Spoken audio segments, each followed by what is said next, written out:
Did you know that Christmas, the most wonderful time of the year, was once illegal in America? No, I'm not kidding. For a solid chunk of the 17th century, if you were caught celebrating Christmas in Boston, you could be fined. Forget decking the halls, you'd be decking out the public coffers. This wasn't some minor local ordinance.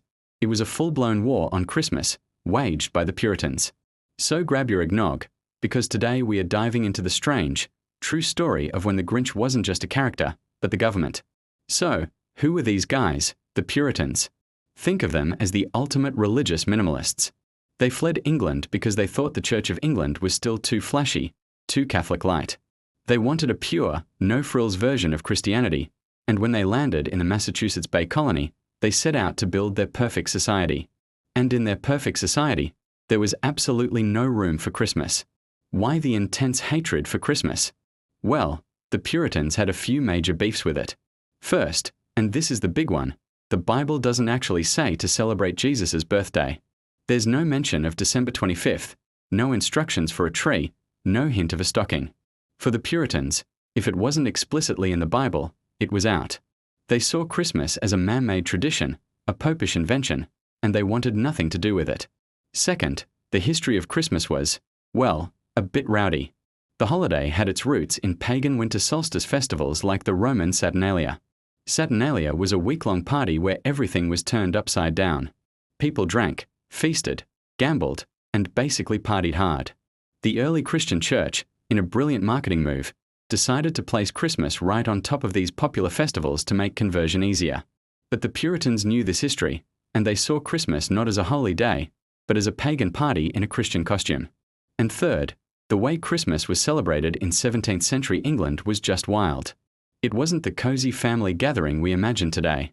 It was more like a Mardi Gras in the middle of winter. People would drink excessively, feast until they couldn't move, and go wassailing, which was basically a combination of caroling and trick-or-treating, but with more alcohol and a vague threat of vandalism if you didn't give them food or drink. It was a time of misrule, where social norms were flipped. The poor could demand food from the rich, and young men would dress up and cause chaos. The Puritans looked at all this debauchery and said, absolutely not.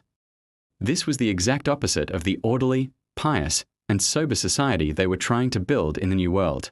So, in 1659, the Massachusetts Bay Colony General Court passed a law that officially banned the celebration of Christmas.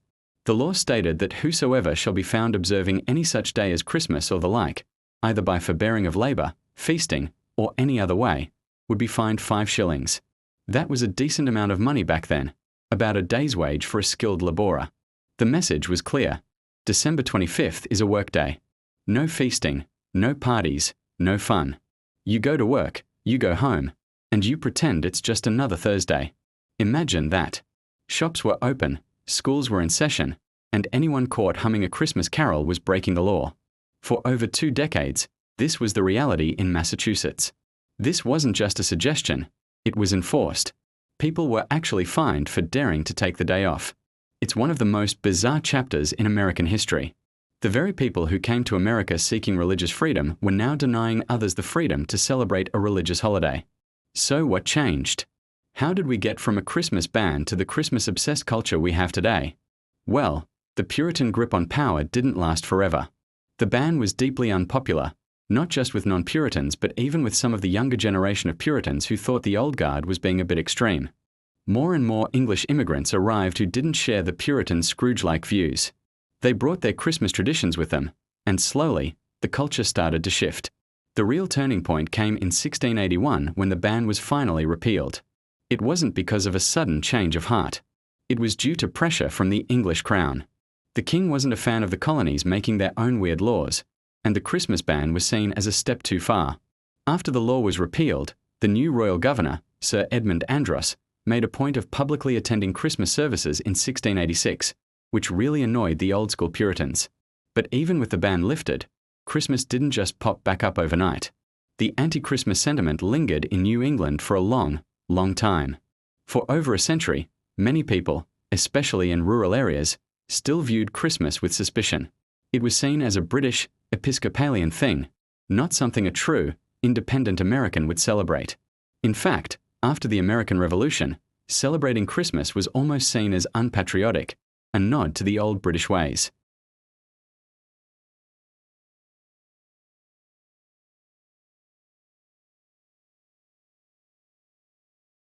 The Germans gave us the Christmas tree, and the Irish helped popularize the more festive, communal aspects of the holiday. Then came the writers. In 1820, Washington Irving wrote stories that painted a picture of a warm, charming, old-fashioned English Christmas. These stories became incredibly popular and created a sense of nostalgia for a type of Christmas that, ironically, never really existed in America.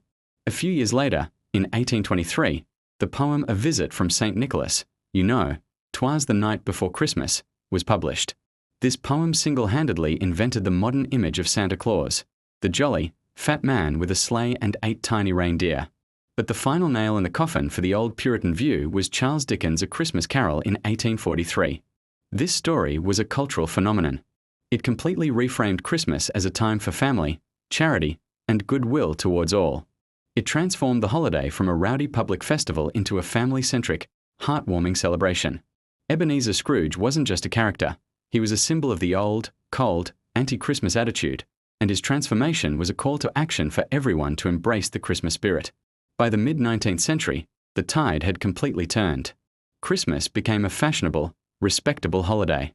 States began declaring it a legal holiday, one by one.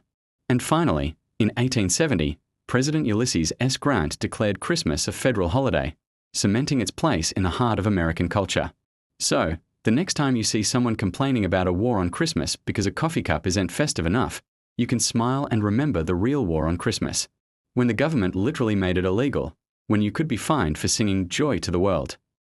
It is a wild journey from a banned pagan party to the biggest commercial and cultural holiday of the year. It just goes to show that traditions are always changing, and the way we celebrate says a lot about who we are. Thanks for watching, everyone. If you found this slice of history as fascinating as I did, make sure to hit that like button and subscribe for more deep dives into the weird and wonderful stories from our past.